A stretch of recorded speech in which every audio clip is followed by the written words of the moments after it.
Stellar Blade seems to be bringing out the worst of at least the entertainment journos out there who are going out there. Gooner Game of the Year. Stellar Blade's mods are 41% smut, ensuring gamers will never see the light of heaven. What a headline there. Now, interesting stuff right here. And obviously we don't approve of any smut or pornographic modifications to the games, but this game's not. I've actually played this through on PlayStation 5, and it is just a science fiction game that, of course, just has a pretty standard science fiction plot. The kind of walkthrough kind of reminded me a little bit of just like Final Fantasy 13, believe it or not, because it was so like kind of linear in a lot of ways. And this is something that like it just didn't have anything like that. There's no sex scenes in it. There's nothing really like crazy about it. Some of the outfits go a little far. You don't have to use those, and I don't because, of course, that goes kind of against what I'm interested in gaming here, which is, again, science fiction plots, fun gameplay, and things like that. And it does have an interesting battle system where it's like you really have to work these combos pretty well in order to maximize what you're doing. And it gets pretty difficult on that level if you're not used to it, because it's quite a different deal. It's even got like these training scenarios for you to be able to do this. But you see what they're focusing on here right now, and it gets really interesting when you get into Paul Tassi from what he's doing with whatchamacallit, what's that stupid website he works for? I can't even remember. Paul, which website do you work for? Let's tell me. Forbes, that's right.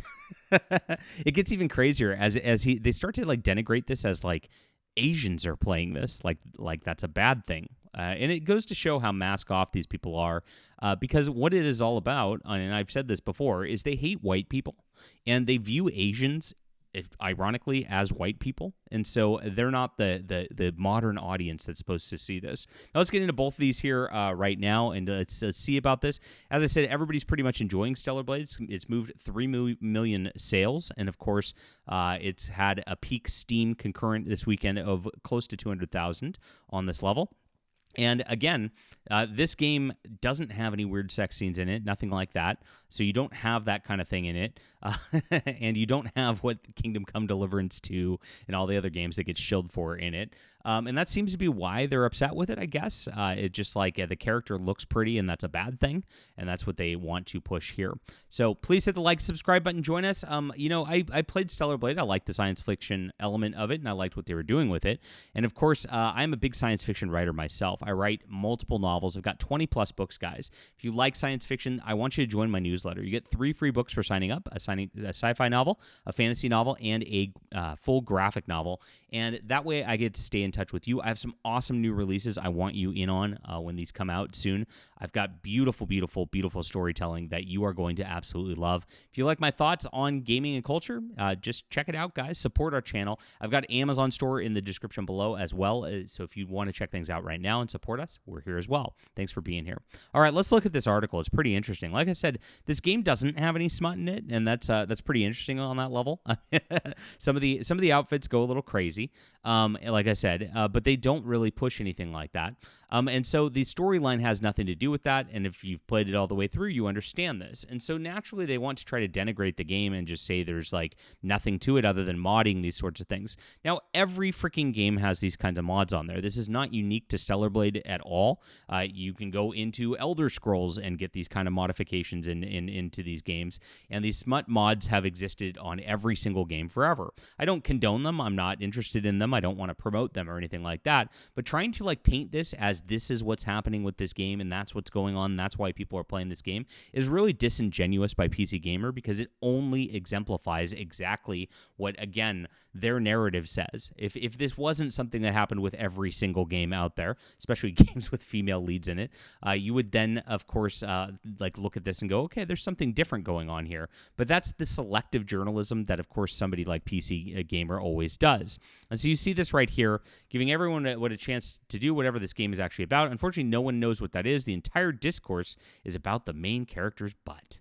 Well, I just did a nice discourse opening this, and actually played the game, unlike probably this person here, and that's why I could actually talk about the game and the gameplay and the science fiction deal.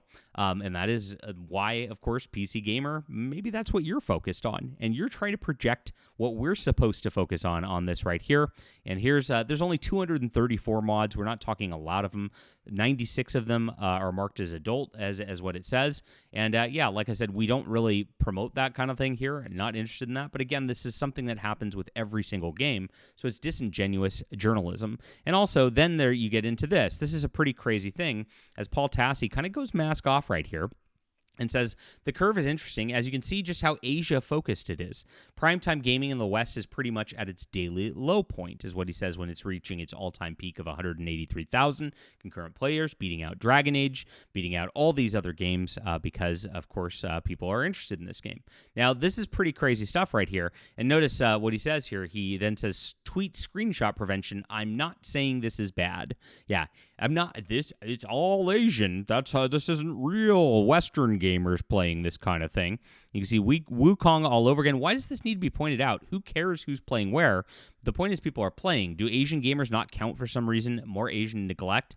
Not sure why it's acceptable to write off Asians if they don't count towards statistics, which is an issue that goes beyond gaming. Absolutely it is. And this is exactly the kind of like weird racism that the left promotes every single time. And I said at the beginning of the video, the reason is they view Asians as white people, and they don't like white people, and so they criticize Asians on that level, and try to erase them on that level, because they're trying to erase white people. This is what it's coming down to. Now, this makes a lot of sense, as this is an Asian game. It's designed by an Asian studio. It, of course, has Asian flair for the graphics and the like. It's got gameplay that feels like an Asian game. I wouldn't call it a JRPG or anything like that, because it's not really an RPG, but it does have a lot of the elements that, like I said, my first thought upon playing this was, wow, I kind of had this like kind of walking through these maps like this feel with Final Fantasy 13 back in the day, and that's kind of where this is kind of evolved from in a lot of ways. And so this is something that, of course, Paul Tassi has to go on, and he continues on this. Last time I'm posting about this, look at how mad he is. Why would you be this mad if you they know they've got something wrong in their heads when they talk about this kind of stuff? Is kind of crazy. Regional expansion is a key piece of the story. The success of these games is a core part of Sony's strategy in this case.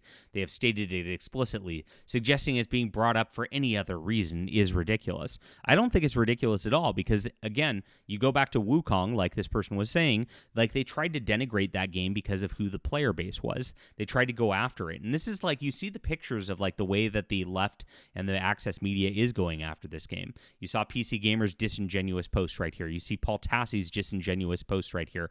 All of it's designed to, of course, mentally manipulate you that this is not a real fun game worth playing, that it's not interesting on that level, and that, of course, real gamers don't play this. And that's what they're trying to do. That is how these mainstream narratives try to gatekeep who plays what in all of these situations. And let's be rest assured, that's the entire deal here. These people are gatekeepers, and they're gatekeeping influence in what they're trying to promote. They're, of course, Dragon Age the Veilguard, the greatest entry in the series. Assassin's Creed Shadows is fantastic, right? Their influence is waning because nobody trusts them anymore, because they're not honest. They're obviously paid by certain studios. They shill for those companies, and then, of course, those companies produce woke nonsense every single time, and because of that, people have gotten fed up with it, and they just don't take their recommendations anymore. This is them lashing out at the gamer for exuding influence over everything at this point, and you can see that happening right here. So interesting stuff. Like I said, I already played this on PS5. I don't really need to go back to it on any sort of PC version. Doesn't make any sense to do so, but it is succeeding wildly, and of course, they've announced that they have 3 million sold units. They didn't say players, they said sold. This is another thing that's going out there. The big studios that are failing are all saying we have 3 million players, and the real ones are saying we have 3 million sold. And there's a big difference between that, because of course they're just counting Game Pass people who aren't even really playing the game. It's really crazy at this level just how much disingenuousness there is from these companies and from the media that defends them all the time. That's exactly why we have to call it out right here. Leave a comment down below with what you think about this. Please hit the like and subscribe button. Really appreciate you guys being there. And if you like science fiction, you're going to love my books, guys. Check them out.